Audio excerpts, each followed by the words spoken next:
Kita lanjutkan dialog di Apa Kabar Indonesia Pagi. Saya mau kembali ke Mas Iman. Mas Iman, banyak pihak yang menilai bahwa memang Chromebook ini tidak sesuai speknya ya. Harga tinggi tapi spesifikasi rendah, dan juga Mas Iman mengatakan bahwa spesifikasinya tidak sesuai dengan kebutuhan guru. Berapa sih sebenarnya harganya, Mas?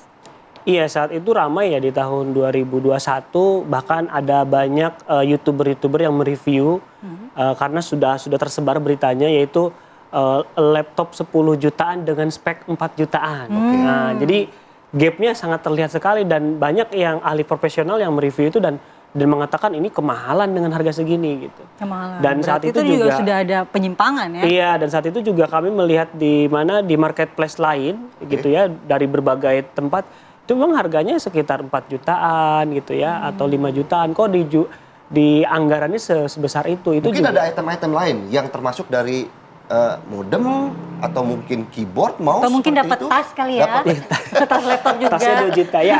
Saat itu di ada press release dari Kemendikbudristek yang menyatakan bahwa Kemendikbud, masih Dikbud ya, belum Ristek, itu bahwa ada termasuk tadi ya, ada include modem dan lain sebagainya. Jadi sejak awal memang sudah tercium ya banyak kecurigaan ya gitu. Ini kok sangat fantastis sekali, kok sangat tidak cocok sekali, kok seperti dipaksakan, karena kan tadi ya ada kajian yang dilakukan oleh Kemendikbud sendiri yang menyatakan tidak cocok, tapi kemudian kajiannya dirubah sehingga menjadi cocok, lalu keluarlah Permendikbud nomor 5 tahun 2021, di lampirannya di situ ada OS gitu, bahwa ini harus pakai Chrome OS gitu. Nah, ini yang sedang didalami oleh kejaksaan, itu bukan wilayah, tapi kalau kami harap dituntaskan, karena itu seharusnya ya, kami pikir itu kan seharusnya untuk tadi ya gaji guru honorer bisa, kenapa dialihkan untuk hal seperti ini. Jadi kami sangat ingin mendorong ya supaya kasus ini terbongkar sih sebetulnya. Mas Heri, dapat dorongan untuk dituntaskan, apakah dengan dicekalnya Pak Nadiem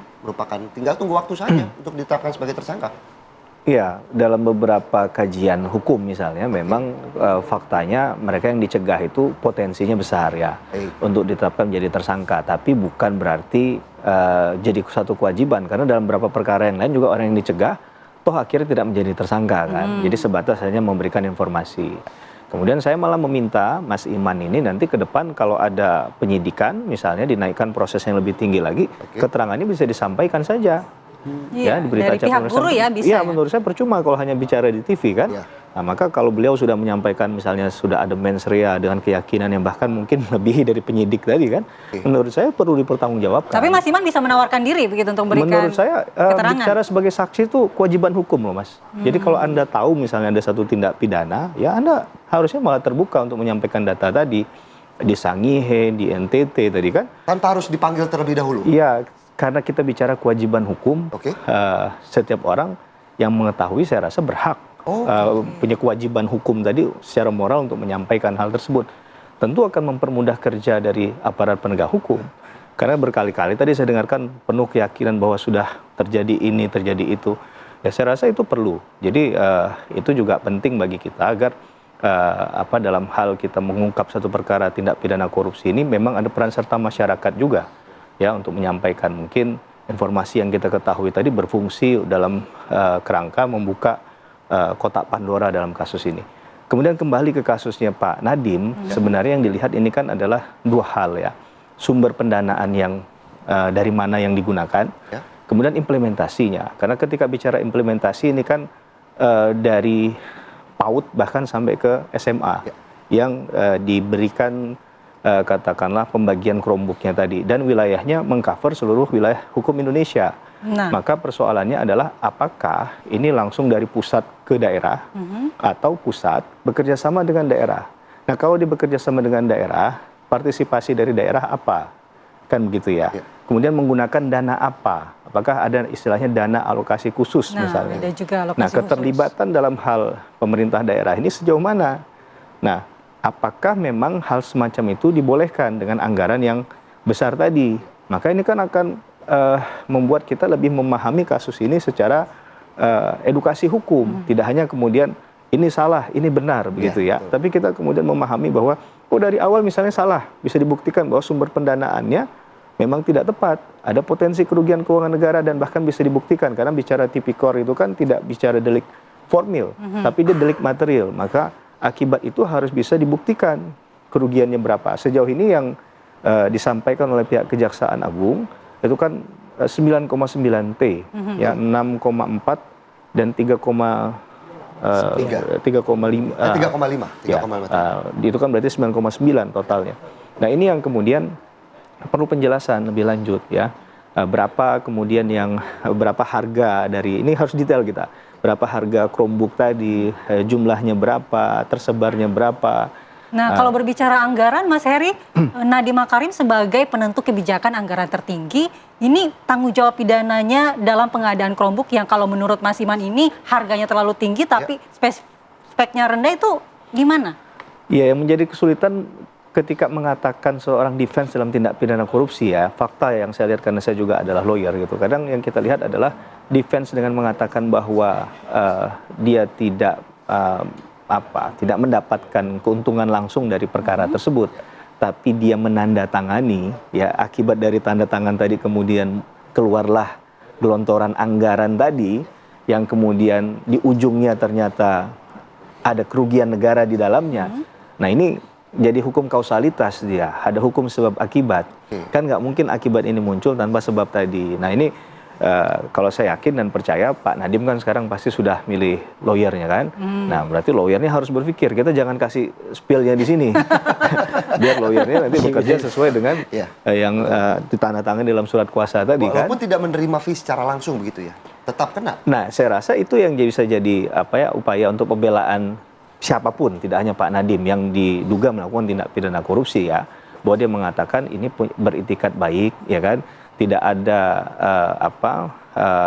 kemanfaatan yang didapat secara pribadi oleh yang bersangkutan ataupun pihak-pihak yang berafiliasi dengan dirinya secara pembelaan. Nah, orang membela ya sah-sah saja kan. Tapi mungkin pihak penyidik dalam hal ini Jaksa Agung sudah one step ahead juga, mungkin sudah melakukan mengumpulkan bukti dengan melakukan penyadapan misalnya, ataupun sudah mendapatkan keterangan-keterangan dari pihak-pihak lain yang terafiliasi. Karena bicara dalam pengungkapan perkara besar, kasus korupsi nggak bisa langsung ke tengah, ibaratnya makan bubur panas, dia pasti dari tepi. Ini bukan bicara tentang makan bubur itu diaduk atau tim yang tidak diaduk. Ya, biasanya kepecah juga tuh netizen. Diaduk atau dipisah, ada dua kubu.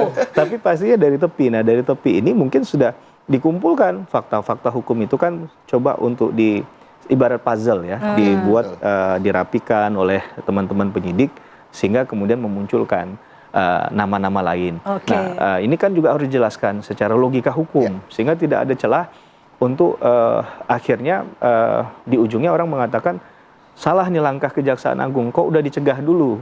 Nah, karena kan kalau mencegah ini kan berarti sudah ada upaya dalam tanda petik ya, upaya paksa yang dilakukan. Berarti orang itu sudah nggak bisa kemana-mana, kemerdekaannya sudah hilang. Gitu ya. Baik, Mas Imam langsung ada tanggapannya? Melaporkan apa kejanggalan atau mau menawarkan diri menjadi saksi. Yang pertama tentu saja kami dari Perhimpunan Pendidikan dan Guru dan beberapa anggota kami di beberapa daerah, kami siap ya. Mungkin nanti cara melaporkannya terus nanti kita akan konsultasi juga gitu. Langsung ya. Langsung ke expertnya ya. Kalau dipanggil pasti kami akan hadir dan persiapkan itu, karena sekali lagi ya ini kan dorongan moral juga, karena juga kita nggak mau ada korupsi ada di dunia, apalagi di dunia pendidikan ya. Harusnya tempat yang cukup bersih gitu ya, tapi tidak dimulai dari sana. Yang kedua tentu saja kami tetap berharap ini diusut secara tuntas, siapa saja yang terlibat di dalam kasus ini. Proses hukum kami tidak ikut campur, tetapi kalau ada hal-hal yang mungkin perlu kami sediakan akan kami sediakan sesuai dengan fakta yang terjadi dan juga yang teman-teman guru alami gitu. Jadi itu sih paling Semoga juga konsultasinya jangan diarahkan ke jalan yang salah, Mas Heri. Gitu ya. Ya, insya Allah gratis. Gratis. Tadi juga kita sebenarnya pada pagi hari ini sudah mencoba untuk menghubungi, menghadirkan salah satu pengacara dari Pak Nadiem. Sayang sekali belum bisa hadir ya, belum bisa bergabung. Di Apa Kabar Indonesia pagi hari ini. Terima kasih Mas Heri atas waktunya pagi hari ini. Iya, terima kasih Mas Iman. Terima kasih. Tentunya juga kita berharap dunia pendidikan Indonesia baik-baik saja. Janganlah dikorupsi ataupun di segala macam kan begitu. Karena pendidikan itu penting. Pahlawan tanpa tanda jasa itu guru. Setuju kan? Masih mikir-mikir, mau dong jasa. Mau dong jasanya, kayaknya masih kepikiran. Oke, di segmen selanjutnya kami akan menghadirkan informasi menarik. Ada apa, Andi Kumala? Ya, media pemerintah Iran pada Rabu merilis ini rekaman serangan ya yang terjadi antara Iran maupun Israel dan kerusakan-kerusakan infrastruktur akibat serangan tersebut. Sesaat lagi kami hadirkan di Apa Kabar Indonesia.